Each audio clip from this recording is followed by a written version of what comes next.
Jalen Hughes is the emerging king of content. This digital artist is dedicated to transforming ordinary individuals into overnight sensations. With a creative vision that knows no bounds, Jalen has the unique ability to harness the power of digital media to propel talent into the limelight. Jalen is also a published author of a trilogy series on personal growth and development, where he focuses on helping you find self love, self awareness, self confidence, and the power in why. So today he's going to be sharing his expertise in personal growth. So everybody, I want you to give a huge welcome to Mr. Jalen Hughes and his message, Transcending to Triumph, using fear as fuel. Mr. Jalen, let's go. Thank you, Grace. Good morning, good afternoon, good evening to everyone around the world. My name is Jalen, and this is Transcending to Triumph, using your fear as fuel. So, have you ever felt the weight of fear and anger holding you back from your dreams? Have you ever felt like you may be not good enough, or maybe now's not the time for you to transcend into what you want to do because you're fearful of what might happen, or you might be fearful of what can happen if you don't do it? I know how that is. I know how it is moving out in uncharted waters. I know how it is being angry at myself that I was scared to take that next step, to take that dive and to plunge into those waters. But today we're going to embark on a journey together, one that transcends these emotions and unlocks that extraordinary potential that we all have within us. So again, my name is Jalen Hughes, and I'm here today not just as a speaker, but as someone who has experienced this power and is a living testament of rising above fear and anger. So let me tell you a story.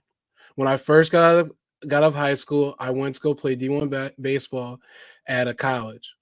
I went to this college, and unfortunately, I had all the connections in the world, but for some reason, it just didn't work out. I ended up getting on the practice team, not really playing, and then I got mad at myself. I was mad. I was angry. I said, I don't know where I'm going to go next. What am I without this? And so I had a dark time my second semester at this school. The fear of not being that guy who I thought I was for the first time haunted me, and it made me angry. But how I was able to get through this is I called a friend, and he was able to get me a tryout at another college closer to home. I tried out and I became a walk-on. I used that fear and I used that anger to push me further, because I knew that this no means not right now, and this is not the end of the road for me. As I go on to this school, I become a starter over some other D1 athletes coming in from Florida, from Cuba, all around the world. We end up going on to being the first championship team that my coach has ever coached since he was a player in '96, and be able to make history. And that was one of the best stories of how I was able to conquer my fear and anger and push it on and fuel me to be better. So let's talk about the fear, the dance with the fear, right? Fear can be a formidable adversary, but consider another story. Someone we all know, Michelle Obama. But before becoming the first lady, she faced imposter syndrome and the fear of not being good enough, the fear of maybe not being able to live up to her aspirations, to the woman that she knew that she was and that she could be. But you know how she used that fear? She fueled herself to overcome that by focusing on her purpose. She advocated for education. She inspired millions. She showed young Black women that they can be something in this world, regardless of anything. Fear is not a roadblock. It can be a catalyst for growth. It can push you further into the light that you were supposed to be, and to give that God-given gift that you have to this world. So let me leave you with a quote from Michelle.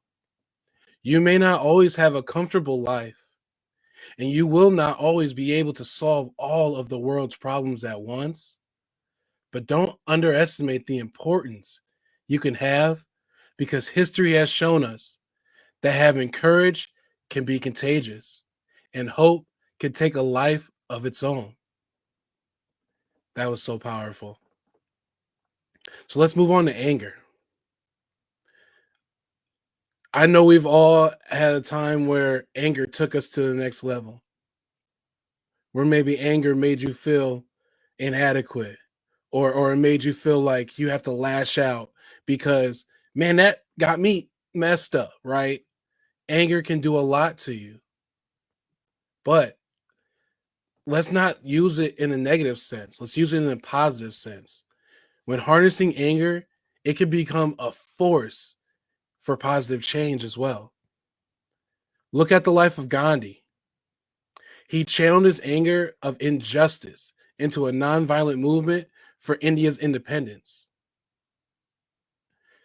Think of someone now we see all the time, Charleston White. He uses his anger of injustice in his community and of young people that he sees needs a light and a platform, and pushes that further to hopefully transcend and bring light to those people. Both these stories teach us about anger, but when they are transformed into a purposeful action, they have the power to bring on a huge societal change. A quote by Gandhi: "The weak can never forgive.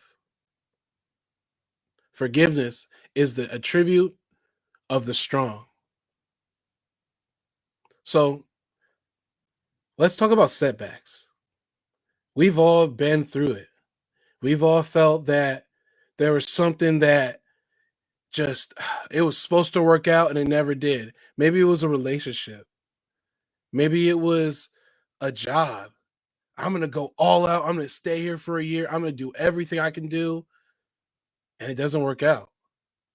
I know me, a setback that I had was thinking I was on top of the world, working in this big job in Chicago, all for a setback like COVID-19 to decimate the world and bring me back. Having to go live with my parents again as a grown man, that was a setback. Having to understand living life again after being out on your own, after doing all the things that you wanted to do.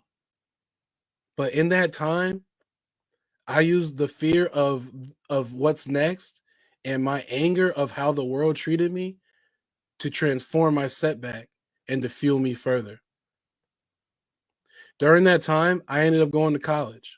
I went back to college and I ended up getting my bachelor's degree. And in that time, it was so, oh man, I'm here, but can I do this? I don't know if I can do this. I don't know if I can do this. But I had to go through it and I had to do it. Setbacks are often disguised opportunities for growth.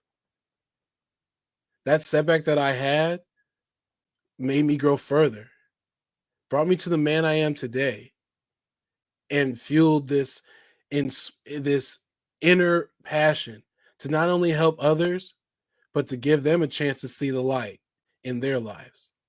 So when we talk about light, let's talk about someone who is pivotal in light. Consider the journey of Thomas Edison. He faced numerous of failures before he finally and successfully invented the light bulb, something that gave light to the world. He was able to give his craziness and his passion and push out and to give something great to this world, to change us forever. Edison saw each setback not as a defeat, but as one step closer to success. I always think about the term getting 1% better every day. You know, you can't do it. We only have 24 hours, but if we keep pushing, we keep pushing, we get 1% better today. We get 1% better today. Sooner that math is going to keep mathing, and you're going to get better and you're going to keep growing.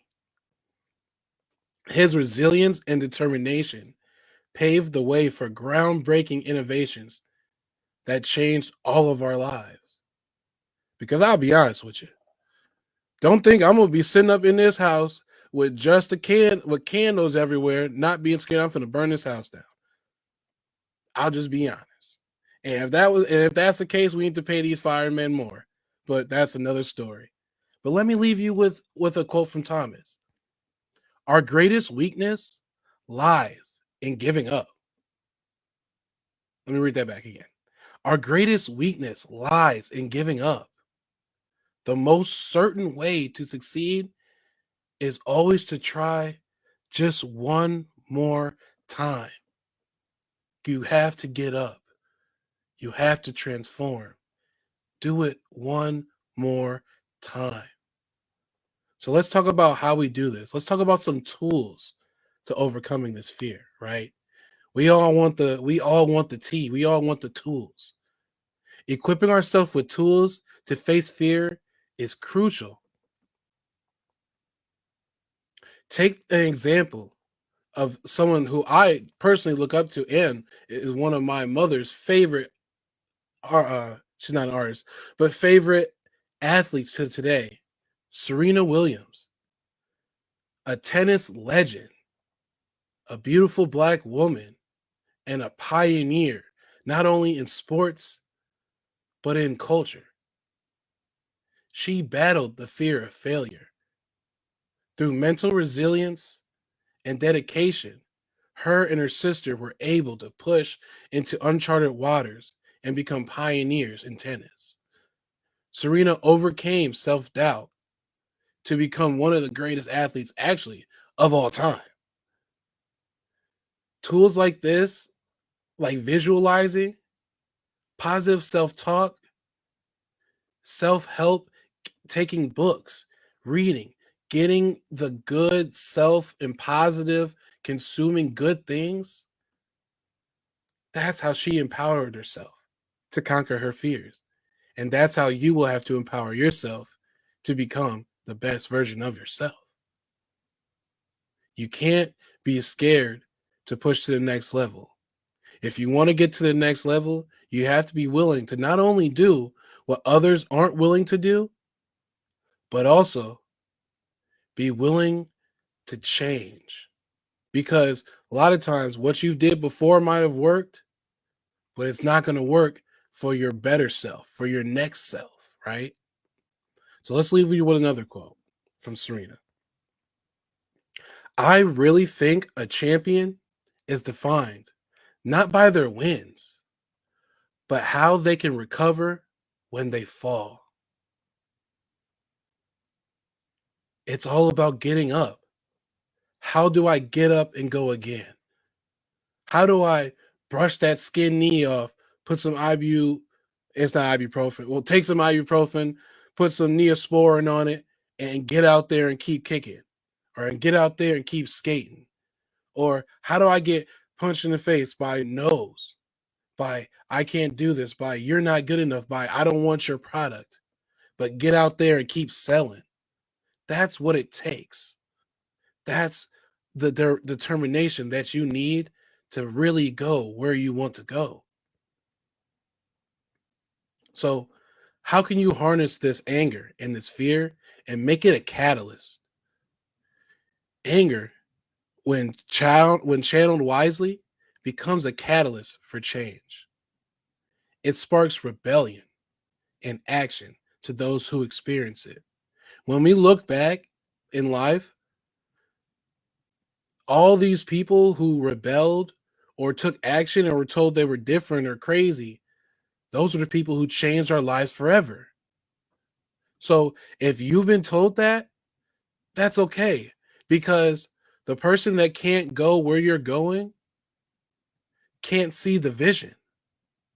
So they won't be able to really help you push forward in what you're doing. So if you see the vision, become tunnel vision. Push forward to that. Do everything that's only in your 5% to get to that vision. Stay in your lane. Keep going forward and know that you will get through the storm. Let's talk about someone who I think is extremely pivotal in the Black community. Let's look at the life of Malcolm X. He transformed his anger at racial injustice into a lifelong pursuit for civil rights. For me, and for a lot of other people here that is watching this video. His passion for justice and equality inspired a movement that transcended through generations and forever cemented his name in history, not only as an activist, but as someone who we look up to, and we understand that they tried to pave the way for what's to come. They were a catalyst for what's to come.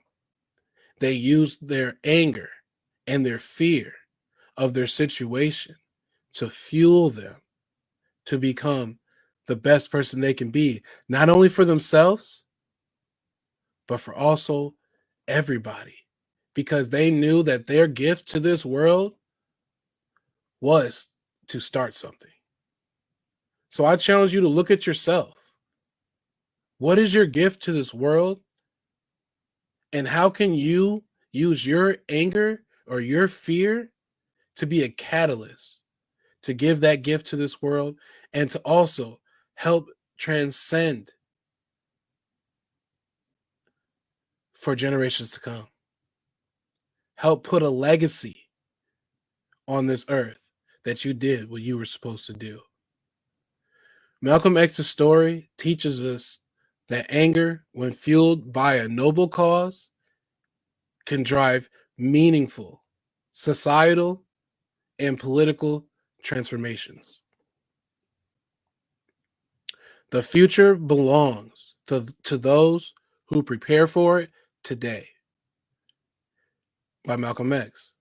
And that hits even harder right now as we're coming into the end of quarter four, Christmas season. Prepare for your future. If you prepare now, you'll be way ahead of all the people who are just thinking about what they're doing later on. This world's about competition. You have to be able to show your light and show why people want to be with you, or people want you, or people want to work with you, or why people want to buy from you. So in conclusion, we've explored the dance with fear, the alchemy of anger, the transformative nature of setbacks. Let these diverse stories be a source of inspiration as we embrace our fears and channel our emotions towards our extraordinary potential, our God-given potential.